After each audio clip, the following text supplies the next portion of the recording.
How to adjust your hinge by CabinetParts.com. Does your door look like this? Or this? Use these screws to adjust your door.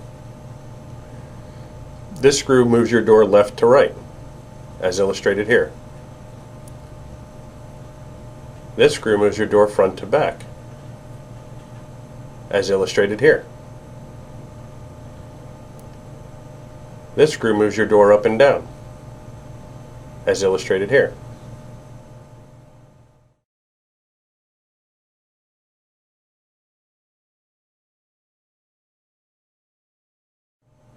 For a final product that looks like this.